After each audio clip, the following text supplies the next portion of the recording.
of the adoption studies of schizophrenia and other mental illness and creativity are done in Denmark, because in Scandinavia, they're very bureaucratic. They keep a paper trail on everything. So if you want records about families of origin, families of adoption, and placement selection, it's all there in the archives.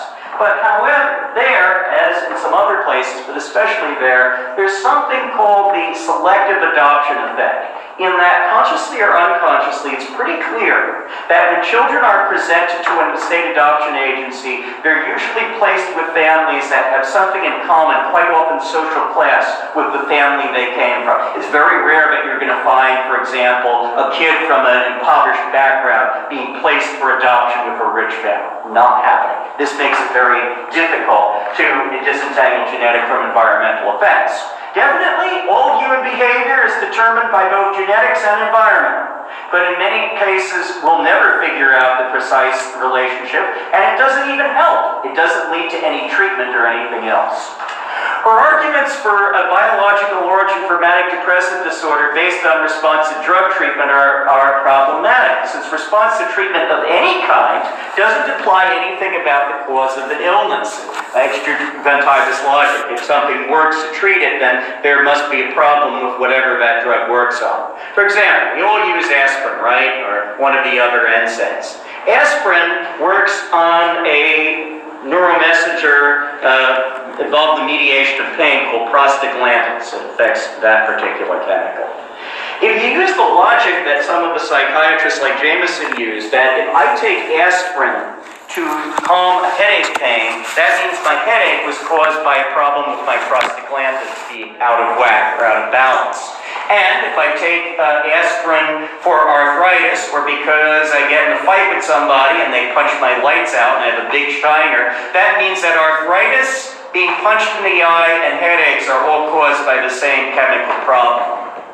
Most successful drug treatments in medicine, for example, the use of diuretics for congestive heart failure, have no relation whatsoever to the cause of illness.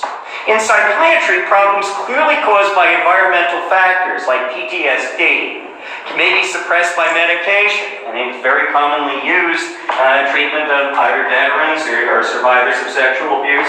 One of my friends, who's a human rights worker, went to Cambodia, and there was a whole settlement there of people who had survived Pol Pot's death camps, and they all had PTSD, some of psychotic proportions.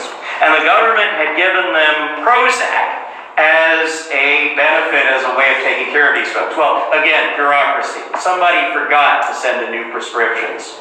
And when my friend was there, the people ran out of their drugs and they started having flashbacks and reenacting their experiences of Pol Pot's torture all over the place. So things caused by environmental factors may be suppressed by medication, while the reverse is also true. Cautionary tale for the psychoanalyst. Problems caused by brain pathology can improve with behavioral interventions. That's why they use cognitive rehab in stroke victims to try and open up other pathways to help them relearn language or emotion. The mood stabilizers used for manic depressive disorder have a strong sedating effect, which probably accounts for their effectiveness in suppressing manic episodes.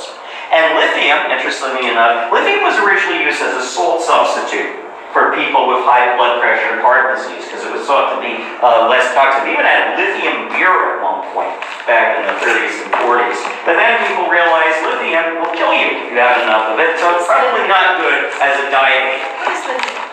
It's a salt. It's a salt. It's an element, yeah. So but it's distributed in the form of a salt. Now, in the 1940s, an Australian psychiatrist named John Cade came up with the idea this might be good for institutionalized psychiatric patients and slow them down, which it does. But he based his conclusions on his work with guinea pigs. He was shooting them up with lithium.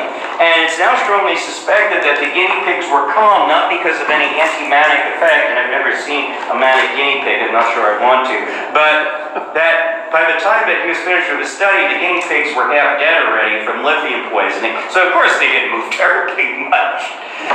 Now, her concept, well, rodents always get the short end of the stick. Yeah, really. Yeah. Now, Jameson's concept of manic depressive spectrum includes less serious mood swings, cyclothymia, which means a shift from mild to moderate depression to mild elevation. Now, she doesn't extend the diagnosis to the ridiculously elastic extent that bipolar concept is stretched today, where it's used for people who've never had a manic or a hypomanic episode, but have depression that doesn't get better with treatment, so you must be bipolar, or any type of mood changes, which means that a lot of people who have personality disorders or anxiety disorders get diagnosed as bipolar and given medications that they don't need. Hence, the frequent examples of borderlines or regular unipolar depressive diagnosed as bipolar. That works very well for psychiatric hospitals because bipolar brings you more money on insurance reimbursement than any other diagnosis.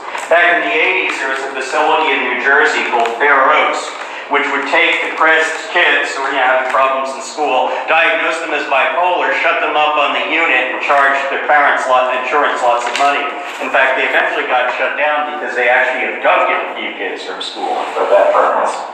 One of the studies that she cites, a European artist, was conducted by Akiskal, who's largely responsible for the overextension and dilution of the bipolar concept. So now everybody's bipolar, but the people who really correspond to the severe manic depressive illness that the Kerirh talked about are getting lost in the shuffle.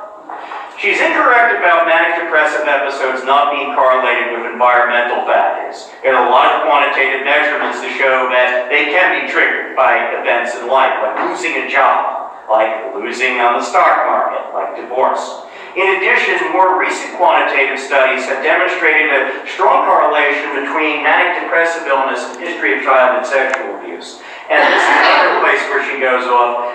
She emphasizes Virginia Woolf and Anne Sexton. Both of them were sexually abused in childhood. Virginia Woolf by her brother, Anne Sexton by her father, and then Sexton went on to molest her own daughter, which is the thing that came out in that book. And today it's likely that Sexton would be called having a dissociative disorder rather than a mood disorder. Like many of our psychoanalytic authors, like Freud on Schreber, he had internal conflict over homosexuality. Of course, in fact, we now know he was tortured by his dad. Jameson ignores the role of real-life experiences in initiating and triggering manic depression in at least some patients. Now, Jameson claims that more upper-class people are diagnosed as bipolar than other categories, especially schizophrenia, which is strongly correlated with Potter, but this may simply be because of diagnostic fashions. Maybe when you're poor, you're like, oh, you're useless, you're schizophrenic, get out of here. Oh, wait, you're rich, you're bipolar, that means you're creative and all these other things. You can also pay the insurance premiums. So, as a result, here's an attempt to market this concept of manic depression, now called bipolar, extending it beyond its original usefulness to include just about everybody. Two books.